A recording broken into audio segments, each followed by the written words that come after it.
Hello and welcome to day 12 of the 1000 Days of No Code Challenge. Now, our app is able to store the tweets in the database, but we haven't still seen how do we show the data stored in the database in the front end. For that, we need to understand an element called repeating group. So, what is a repeating group? Think about your email inbox or WhatsApp chats. Every item in your email list is called an email, or we can call it as threads. Every chats in your WhatsApp list is called chats, right? What this means is every item in the list is of same data type.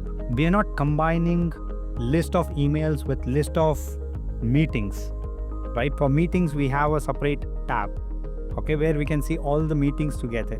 So for displaying list of same item type, okay, we use something called repeating group. Simply put, repeating group is used to showcase list of same data type. It could be list of users, it could be list of tweets, it could be list of any items. So in today's video, let's understand how do we use repeating group for displaying the tweets that our users have already stored in the database. If you have not invited anyone, or if no one has joined your app yet, please invite them. But for now, you yourself create some tweets so that you can practice repeating groups. Let's get started. Okay, so search for repeating group and drag it and drop it over here. It'll ask you for type of content. Like I mentioned, repeating group will always display one type of data.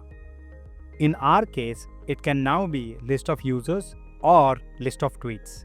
Today, let's select tweets. Now, what is the data source? Just understand that if you're fetching anything from the database, then you use a concept called do a search for. So click on click and then use do a search for. Type is again tweet. We will not be using any constraints here. We will come to the constraints a bit later. So click on close. Now this repeating group is of type tweets, but this will not display anything on the front end. Let's go to preview. So this is not displaying anything. Why? Because we have not added a text element. We need to add a text element within this repeating group, and then click on insert dynamic data and current cells tweet text. Let's see if the tweets are being displayed on the front end. There you go. Let's see how it is being displayed on Twitter and try to replicate little bit. So we get the name and then the tweet. So we will expand this a bit. And I'll just copy paste this one. So the first text will be current cells tweets, tweeted by name, and the second one will be current cells tweets, tweet text. Let's see if this works. Nope, because go to data types, and go to users, and there is something called privacy rules applied. For now, just delete this. Keep in mind, privacy rules are one of the most important things in any app. For now, let's delete this, but we will come to this at a later stage.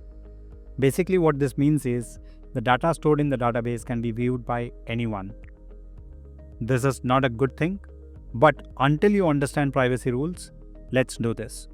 And that's why do not store any sensitive information in the database until we add privacy rules back.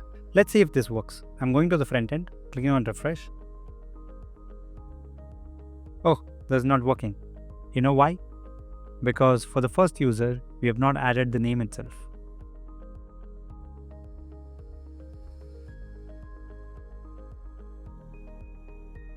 So now you can see the name came for this tweet and this one, but not for this one. Let's see why. Let's go to the database and see the app data. for tweets.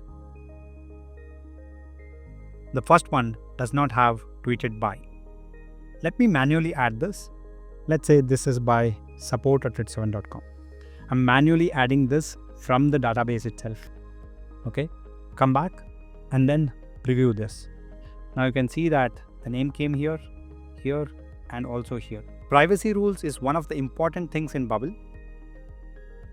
Removing that would allow users to see all the data from the app. Right now, we have not covered what is privacy rules, and that's why I've asked you to delete. So until we cover privacy rules, do not put any sensitive information in the app. It's one of the most important things, and we will surely cover. I know the tweets are not looking good now, but we will cover that in the upcoming sessions. Now that you know what repeating groups are and how they work, you are ready to take the next step. Always remember, list of items to be displayed. We will always use repeating groups. In the next video, we will take things a bit further. It's time for your users to show some love on the app. Tomorrow we will explore how your users can like the tweets. I hope you are not missing out on sharing your progress on social media. Do not stop inspiring others. See you in the next one.